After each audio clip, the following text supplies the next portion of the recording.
It was the kind of silence that felt unnatural, the kind that made the air too still and the heart beat too loud.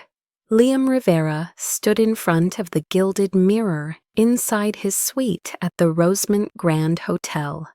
The soft hum of classical music playing from the hallway speakers could not drown the pounding inside his chest. He looked perfect, impeccable black tuxedo, crisp white shirt, shoes polished like glass, hair neatly styled. On paper, he was every bit the picture of a dream groom, but something felt wrong. He inhaled deeply, then exhaled slowly, his breath fogging the surface of the mirror. He tried to smile, tried to feel something that resembled joy, but there was only an odd emptiness, a quiet ache that had begun hours ago and refused to leave. He looked down at the small velvet box in his hand. Inside it was a simple diamond necklace. Not the most expensive piece he owned, not even close, but it was meaningful. Elena loved subtle things, or so she said. His phone buzzed. He blinked, looked at the screen, no name, just a number. With a frown, he unlocked it and opened the message. One text, one audio file, no context. She is not who you think she is. Play this before you say I do. Liam stared at the message. His pulse quickened. His thumb hovered over the play button. This was probably a joke, a cruel prank, some random bot. Who sends something like this on a wedding day? His thumb pressed play anyway. A woman's voice came through, crisp, clear, laughing. It was Elena. Oh my God, she giggled. He is still clueless. All I have to do is walk down the aisle, smile, sign the papers, and bam. A few months later, the lawyers will handle the rest. 50% of everything, baby. Then I'm yours. Another voice responded, muffled but audible. Male, deep. Are you sure he won't suspect anything? Please, Elena replied. He is in love with the idea of me. That's the easiest type to fool. Liam felt his throat tighten. He could not breathe.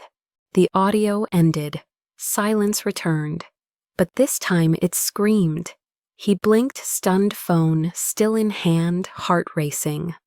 The walls around him felt like they were closing in. The necklace box fell from his hand and hit the floor with a soft thud. He turned to the window. The city glittered in the distance. Guests were already arriving downstairs. Cameras were flashing. His father was probably shaking hands with investors, proud of the son who had finally found love. Love. He let out a bitter laugh. The door creaked open behind him. His best man Mason peeked in. You ready, boss? Liam did not turn. He just nodded once. Yes, I am ready. But he was not walking into a wedding. He was walking into war. 3 days earlier, the mood had been entirely different. The Rosemont Grand Hotel buzzed with elegant chaos. Planners ran through final checklists. Florists arranged cascading white roses. Across marble columns and trays of crystal glasses clinked softly in the ballroom. On the penthouse level, the atmosphere was more intimate, wrapped in laughter and gentle music. Elena Brooke stood barefoot in the center of her suite, wearing a pale silk robe embroidered with her initials. As she turned slowly to examine the gown hanging near the window, the sunlight kissed the lace, making it shimmer like it had been spun from stars. She clutched a teacup between her fingers, smiling softly to herself. It was all so close now, everything she had wanted. She turned as her phone buzzed and saw a message from Liam. Final meeting wrapped. On my way up. Can't wait to see you. She smiled and tossed the phone onto the bed. When Liam entered moments later, she met him at the door and wrapped her arms around his waist, burying her face in his chest. He chuckled, pressing a kiss to her hair. Someone missed me. he teased, and she looked up at him with wide, innocent eyes. Always, she whispered. He held her close, and they swayed slightly. No music, just the rhythm of the moment. A few feet away, standing quietly in the corner with a gift bag in hand, was Tessa Monroe, Elena's childhood friend and maid of honor. Dressed simply in a soft blue sundress, Tessa gave a small wave to Liam, who greeted her warmly. She and Liam had never been particularly close, but he respected her. She was calm, intelligent, observant, perhaps too observant. After the couple sat down to enjoy tea together, Tessa excused herself and left the room, saying she would return later with a few items for the rehearsal. As the elevator doors closed, she glanced at Elena one last time. Something felt strange, too perfect, too sweet, like sugar covering something rotten. Downstairs, Liam's assistant Mason was confirming details with the venue staff. Everything had to be flawless. Liam had spared no expense, private catering from a 3-star Michelin chef, imported orchids from Singapore, personalized gifts for every guest. But what mattered more than luxury was how genuinely excited Liam was to marry Elena. Despite his billions, his world had always been strangely empty. His mother had passed when he was 12, his father had raised him more like an employee than a son, and business had swallowed most of his youth. When he met Elena, she had seemed untouched by greed, unimpressed by status, and somehow pure. She had been working at a small art gallery downtown. Their first conversation had been about a charcoal sketch she had been restoring by hand. She had not recognized him as one of the wealthiest men in the country, and that more than anything had drawn him in. In the following weeks, he took her to quiet gardens, antique bookstores, late-night jazz bars. She never asked for more than his time. It was disarming, magical. That afternoon, the rehearsal dinner took place in the private lounge. Soft candlelight flickered off the crystal glassware. Liam gave a short, heartfelt speech about second chances and how life often saves the best for last. Elena blushed through the entire thing, eyes full of tears, lips trembling just enough to look sincere. When Tessa stood to offer a toast, her voice was steadier. To knowing someone's heart, she said, raising her glass, not just their story. Elena's smile faltered for half a second, barely noticeable, but Liam noticed. Later that night, as Elena packed away a few gifts and arranged wedding items in her suite, her phone lit up again. She glanced over her shoulder quickly before picking it up. Her voice dropped as she whispered into the speaker, "We're almost there. Just be patient. After tomorrow, everything changes." She laughed quietly. "I told you, he trusts me completely." Then she ended the call and slipped her phone under a pillow. She turned to the mirror and adjusted her robe, practicing a soft, tearful smile. A few floors below, Tessa sat in the hotel cafe, sipping from a paper cup. She had been silent all evening, her mind replaying moments she had dismissed before Elena's inconsistencies, her strange absences, her occasional smugness when she thought no one was watching. Tessa knew something was off, but it was not her place to interfere. Was it? She had told herself that for weeks. But now, with the wedding hours away, the weight of silence pressed harder than ever. In her lap sat a wrapped painting she had made for Liam and Elena, an abstract blend of colors representing connection and trust. It suddenly felt ironic. As the hotel grew quieter that night and the city lights dimmed beneath the fog, each character in the story slept or pretended to. Liam lay awake, staring at the ceiling, unaware that a storm was brewing just beyond his line of sight. Elena curled beneath the covers with a content smile, believing she had won. And Tessa sat near her window, fingers hovering over her phone, wondering whether to do what was right or what was safe. The morning sun streamed gently through the tall windows of the hotel suite, casting golden patterns across the marble floor as Liam stirred awake. It was the final day before the wedding, and everything appeared to be in place. The last meetings were done, the guest list confirmed, the media managed. Liam was up early, sipping black coffee on the balcony, watching the city slowly come to life below him. He felt strangely calm, even optimistic, despite the heavy silence of the night before. Elena joined him not long after, barefoot, wrapped in a soft cream robe, her hair still tousled from sleep. She leaned against his shoulder, resting her head there with a sigh. "Tomorrow," she whispered, almost like a dream. Liam smiled and kissed her forehead. "It feels surreal," he replied. "I never thought I'd find this kind of peace." Elena reached up and traced the edge of his jaw with her finger.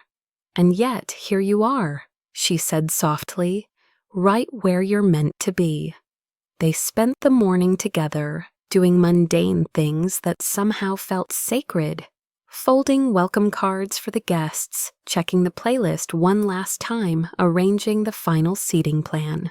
Liam liked those moments, no flash, no extravagance, just two people existing quietly in the same space. Elena laughed easily, made silly faces when she got bored, and hummed love songs while placing candles in small glass holders. She insisted on tying each guest's napkin with a handwritten note. "It matters," she said. "Details mean something." Liam watched her, mesmerized by how natural she seemed, how effortlessly she moved through the day like she belonged to it. And maybe that was what made everything so painful later, because it all felt so real. That afternoon, Tessa stopped by with a box of small trinkets and handmade crafts she had gathered for the bridal suite. She entered quietly, her eyes scanning the room before settling on Elena and Liam, sitting side by side on the floor, folding cards and laughing at something neither bothered to explain. Tessa gave a tight smile and placed the box on the table. "These are for tomorrow," she said. "Some personal touches." Elena got up and peered inside. She pulled out a delicate glass pendant with pressed lavender inside, paused, then smiled. "You always make such thoughtful things," she said. Tessa nodded, watching her carefully. "I try." There was a moment, just a flicker, when their eyes locked and something unspoken passed between them. Then Liam stood and greeted Tessa with a warm handshake. "I've been meaning to thank you," he said. "You've done so much behind the scenes." Tessa shrugged. "It's what friends are for." They spent a few minutes chatting, nothing deep, just surface-level warmth. But Tessa noticed how Elena avoided certain topics, how she glanced at her phone every few minutes, how her laughter occasionally missed her eyes. Before leaving, Tessa handed Liam a small envelope. "A little something for you both," she said. "Open it after the wedding." Elena raised an eyebrow but said nothing. That evening, as the hotel transformed into a glowing oasis of floral arrangements and soft lanterns, Liam and Elena stood on the rooftop for a private dinner. The sky above them was streaked with hues of violet and gold.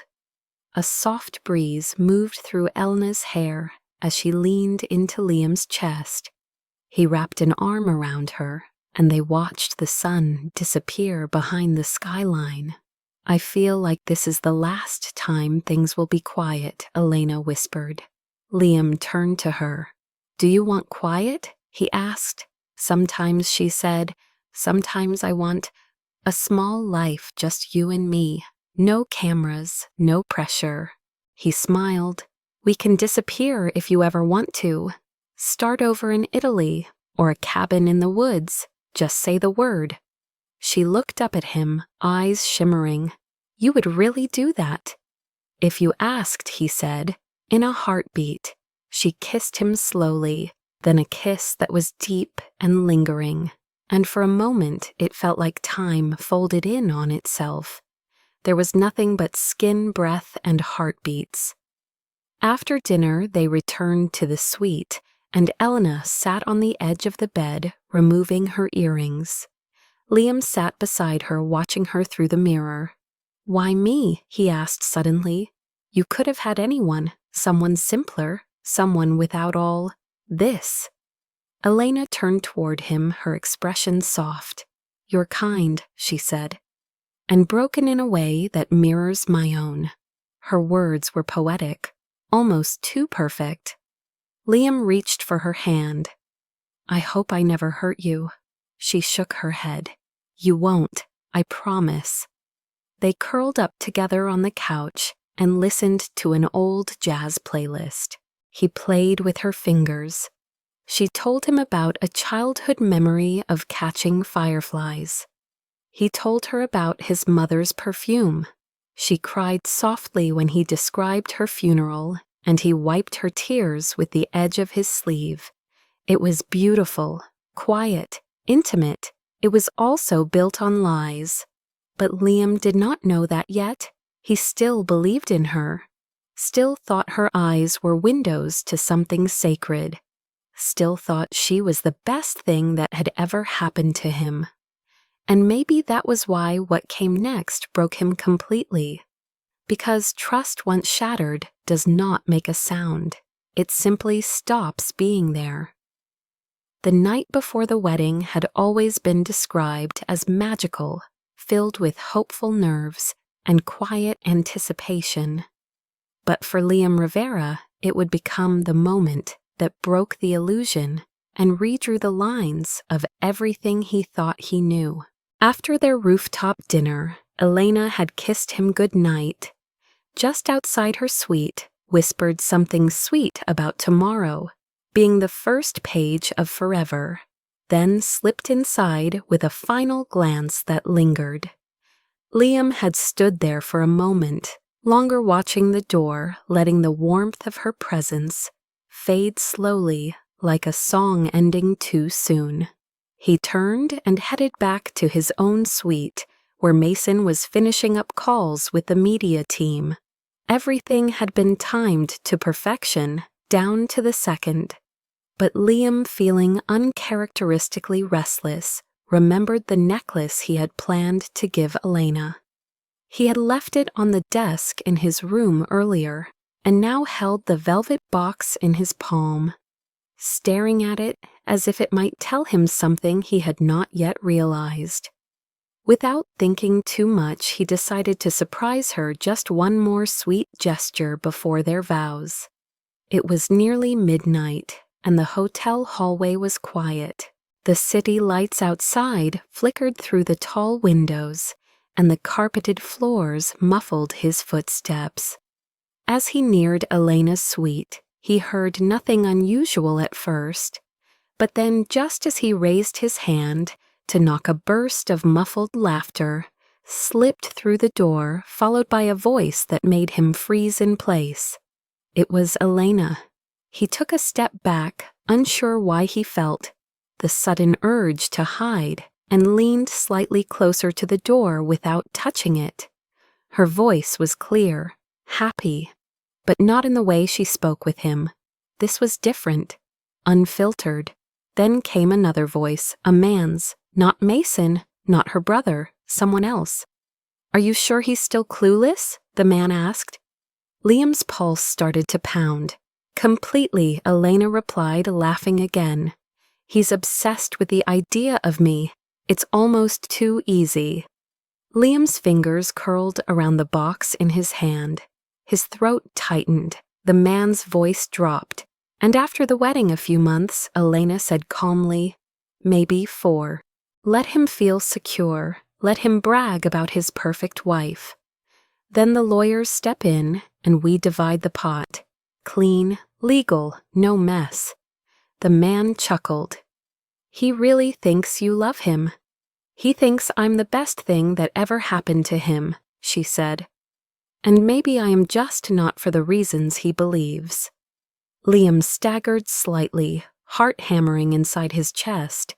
What about us? The man asked. Once you've got the money. Then I disappear, she said. And you and I go wherever we want. With everything we'll have, we can start over anywhere. The man murmured something Liam could not hear, but then Elena added, He'll never see it coming. Men like him are easy to break. Once you've got their heart, all I had to do was be soft, be broken, be exactly what he needed to fix. He wanted to save me. And now he'll pay for trying. Liam's hand trembled. He slowly stepped away from the door, heart-shattered face pale. The velvet box dropped from his grip and bounced once on the carpet. He did not bother to pick it up. He turned and walked back down the hallway, trying to hold himself together, but it felt like his entire chest was collapsing in on itself. When he reached his suite, he did not speak. Mason looked up from the sofa concerned. Everything okay? Liam shook his head once. No, he said softly. It's not. He walked into the bedroom and shut the door. Mason followed moments later, and Liam sat on the edge of the bed, staring at the floor. Slowly, he told him everything. Mason did not interrupt. He listened, eyes narrowing, jaw tightening. When Liam finished, there was a long silence between them, the kind that makes decisions feel heavier. Call legal, Liam said. Pull the prenup and freeze every access point she could use. Mason nodded and picked up his phone. What about the wedding, he asked. Liam's eyes remained fixed on the carpet. We move forward, he said. But not for the reason she thinks. You're going through with it, Mason asked. Not exactly, Liam replied. I'm going to give her the stage she wants, and then I'm going to burn it down. Mason paused, then nodded once. I'll make the arrangements. The rest of the night passed in pieces. Liam did not sleep. He replayed the conversation over and over, each word slicing deeper than the last.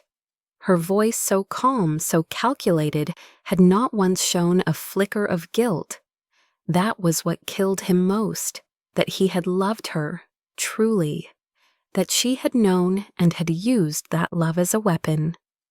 Around 3 a.m, he opened the envelope Tessa had given him and found a handwritten letter and a folded photograph. The photo was old from their first trip together to a small lakeside cabin with mutual friends. In it, Tessa was seated on the porch railing, smiling gently at something off camera, and Elena was standing beside Liam, hand linked with his, but her smile looked forced even then. The letter was brief. I hope I'm wrong, it began, but if I'm not, please know that not everyone close to you wants what she wants. There are people who see you for you even when you think you're invisible. Choose wisely. T. Liam closed the letter and leaned back against the headboard, tears building in his eyes but never falling. His world had already crumbled once before. When his mother died, when his father told him at age 17 that love was a liability, he had spent years building walls, then tore them down for Elena. And now he stood in the ruins again, this time by his own choice. But unlike the last time, he would not retreat. He would not hide. She had chosen this game. Tomorrow he would make her regret playing it. Morning arrived with a deceptive kind of peace, the kind that hung too quietly in the air, like the stillness before a violent storm. The sun rose gently over the skyline, casting amber light across the rows of luxury cars, pulling up to the Rosemont Grand Hotel. Guests dressed in their finest gathered in the lobby sipping champagne and taking photos in front of the floral archway. Cameramen set up by the entrance. Everything looked perfect.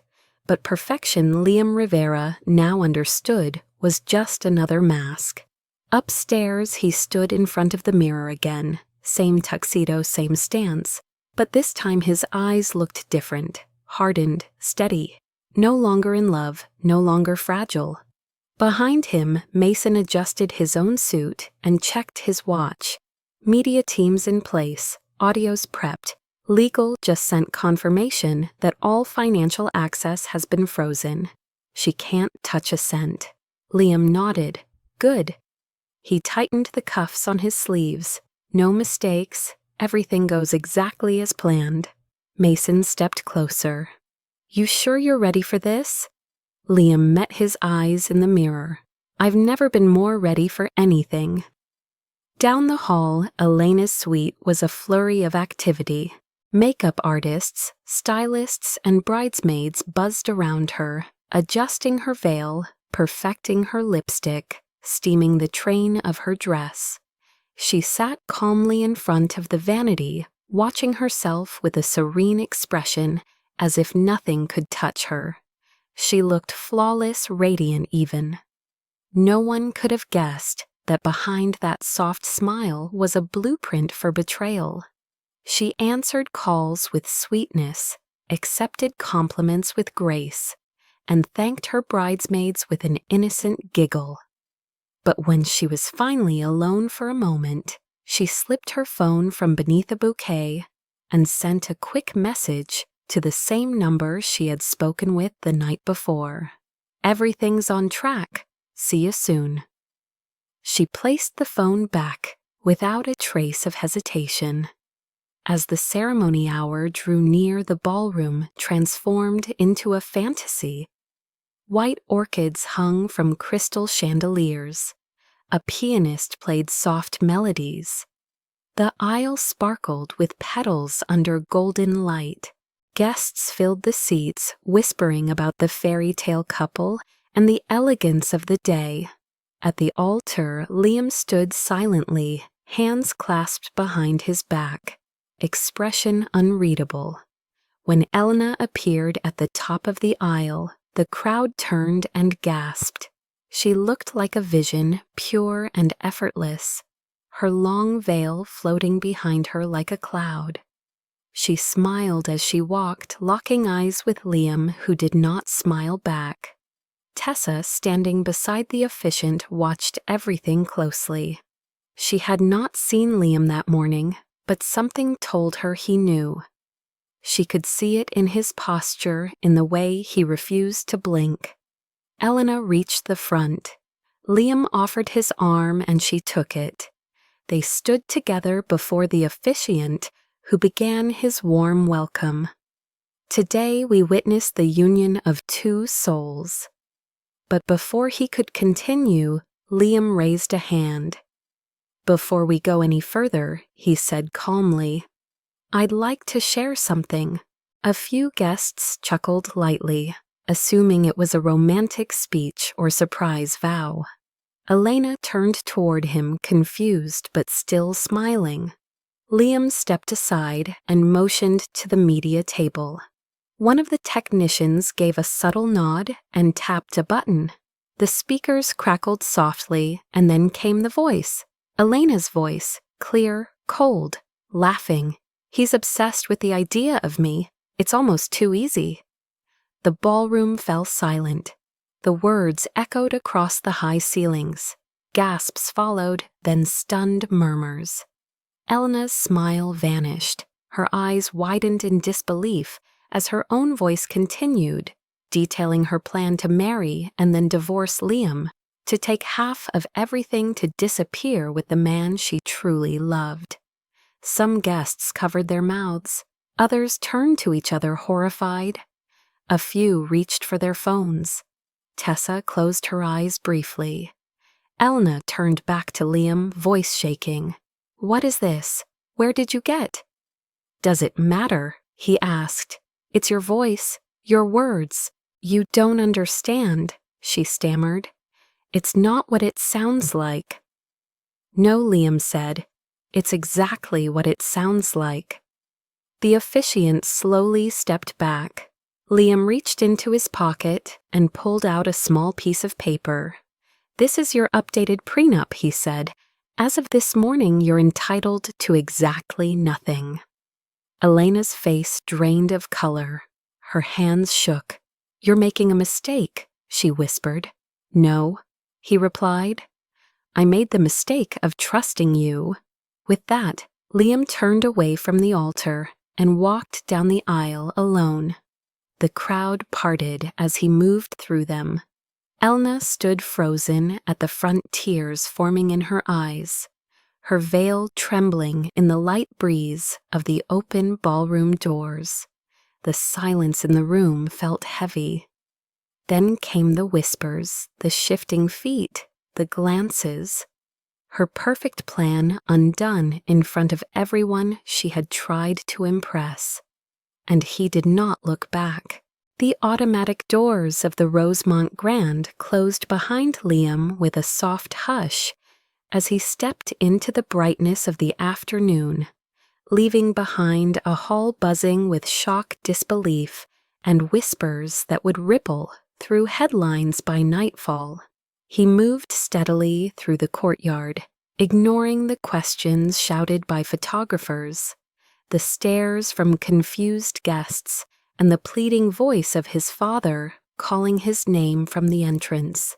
He walked past it, all past the floral archway that had once symbolized a future now lost, past the Rolls-Royce, parked near the fountain, past everything except the sound of his own breathing.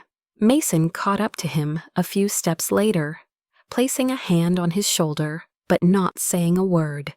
Liam nodded once. Let's go.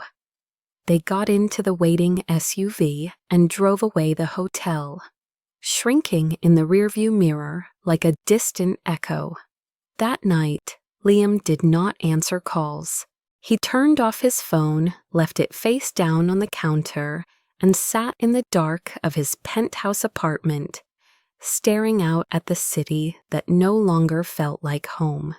He replayed the moment Elena's voice filled the wedding hall, the way her face cracked the gasps from the crowd, the betrayal now exposed under a golden chandelier. He had imagined that moment hundreds of times over the past 24 hours, and yet it had still hurt more than expected, not because of what she had done, but because of what he had believed.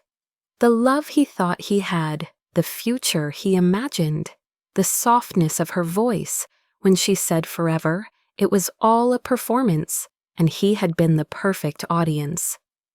For 3 days he remained inside. No press statement, no updates, no explanations, just silence. And then without warning, he disappeared. He left the city, changed his name on every reservation, shut down access to his public life, and drove until the skyline was nothing more than memory.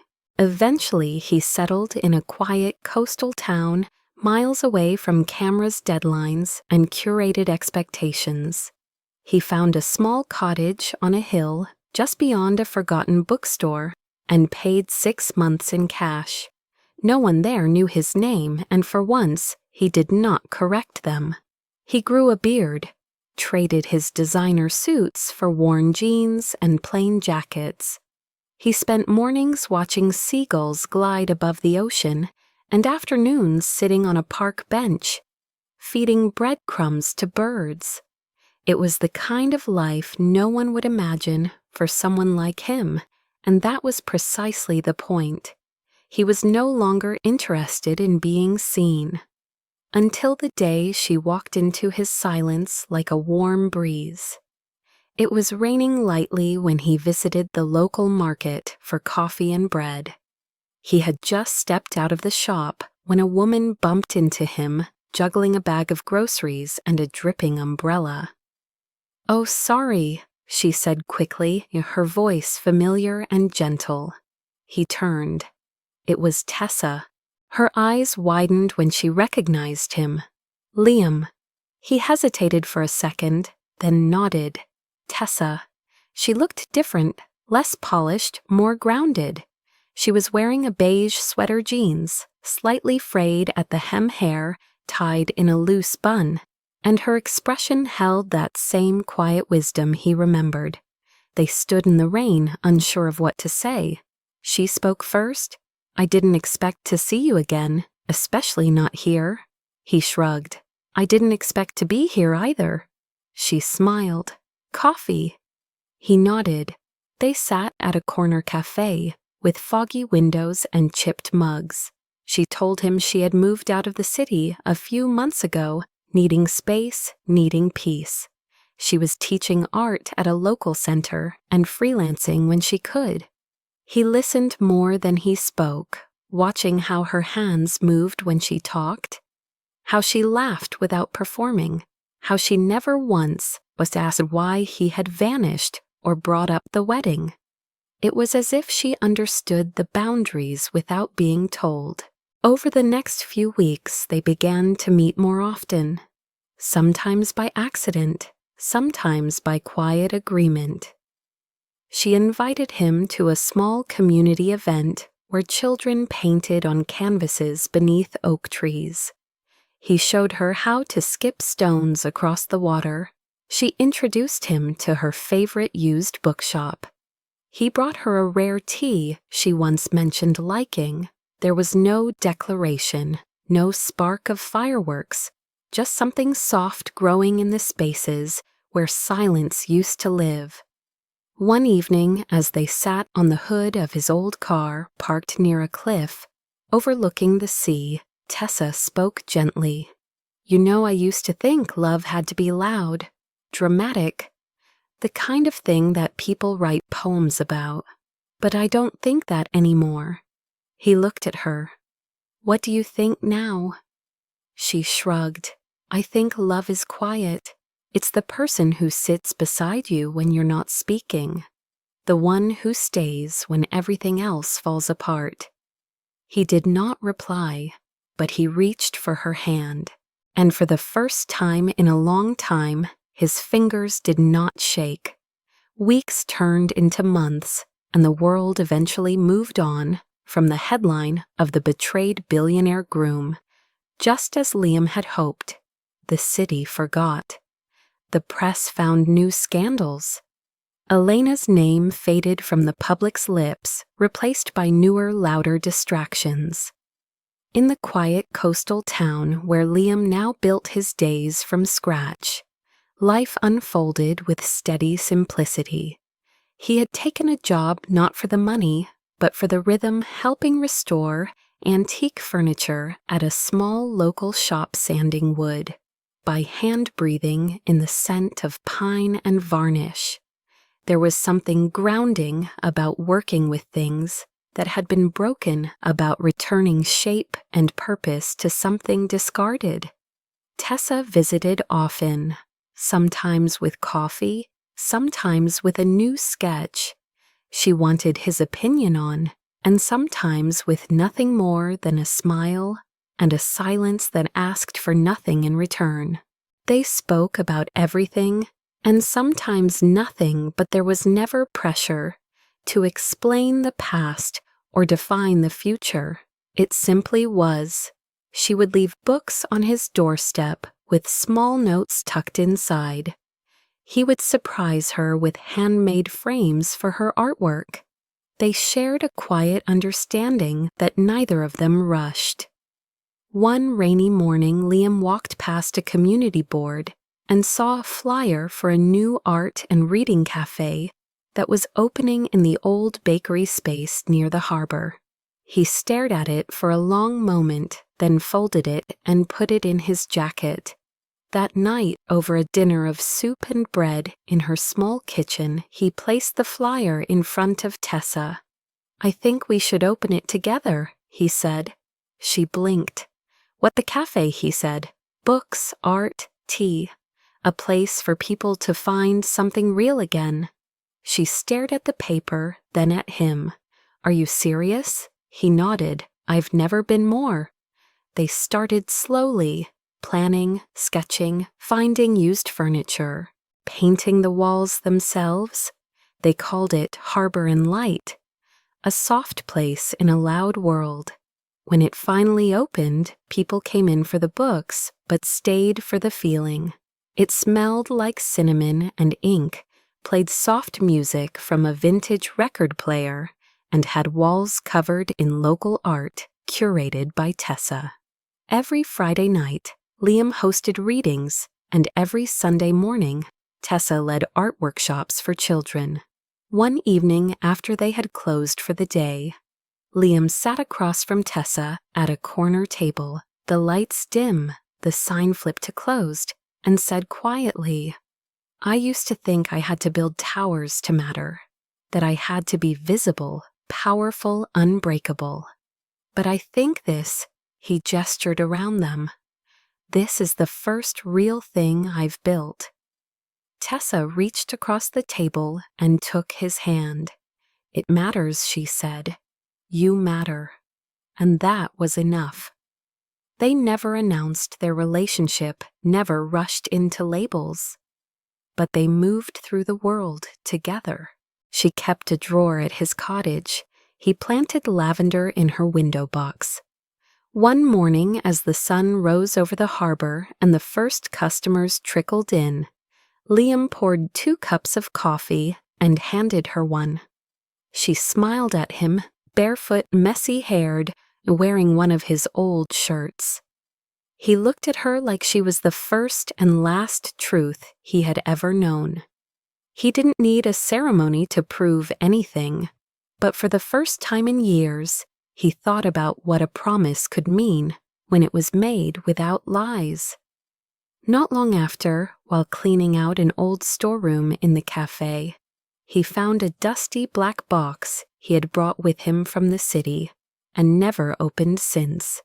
Inside was the necklace he had meant to give Elena on their wedding night. He stared at it for a long time, then quietly walked to the edge of the pier behind the cafe, looked out at the water, and dropped it into the sea. It was a quiet Tuesday when the past finally found its way back to Liam Rivera. The bell above the cafe door rang just like it always did, soft and familiar, but when he looked up from the counter, time paused. Standing just beyond the threshold, looking smaller than he remembered, was Elena. Her once radiant presence had dimmed. Her hair was tied back in a careless knot, her clothes simple and worn. Her eyes, once full of charm and calculation, now looked hollow, tired. For a moment she hesitated, as if unsure whether to take another step inside. Tessa, arranging a new window display near the front, turned and saw her. Their eyes met. Elena opened her mouth to speak, then closed it again. Liam said nothing. He simply watched. Finally, Elena stepped forward, her voice barely above a whisper. "I heard you moved out here. I didn't know if it was true." Liam nodded slowly. "It is." She glanced around the space, taking in the shelves of books, the hanging art, the warmth that filled the room without trying. "This place, it's beautiful," she said. "It's real," he replied. "That's the difference." Elena swallowed hard. "I didn't come to cause trouble. I just wanted to say I'm sorry. Not because I expect forgiveness, just because I needed to." He nodded once, but said nothing. Tessa quietly disappeared into the back, giving them space. Elena looked down at her hands. "I lost everything," she murmured. "The money, the reputation." Caleb left not long after the wedding fell apart. Turns out he was using me, too. Liam raised an eyebrow but didn't respond. She continued, "I'm not asking for anything. I just wanted to look you in the eye and admit it. I was wrong about everything."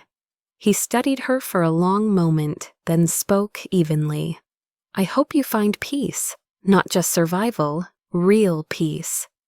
She blinked, nodded slowly, then turned to leave. As she opened the door, Liam added, "Treat people better next time, even if you don't love them." She paused, then left without another word.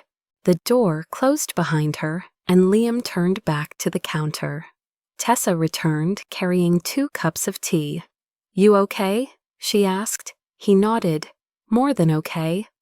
She handed him a cup, and they walked to the front of the cafe, watching the ocean in silence. A customer passed them on the way, and holding a book to her chest, smiling at the cozy ambiance. The day carried on like it always did, soft, simple, real. And as Liam looked at Tessa, he realized that nothing about his life had gone as planned, but somehow it had ended up exactly where it needed to be. He reached for her hand, and she laced her fingers with his. They didn't need words. The story was already being written in the quiet between them. Sometimes home isn't a place, it's a person who chooses to stay. And sometimes the loudest kind of love is the one that whispers, "I see you even when the world has turned its back." Liam had found that, not in a ballroom filled with chandeliers, but in the quiet light of someone who saw him when he thought he was invisible. And that kind of love, the real kind, asks for nothing but gives everything in return.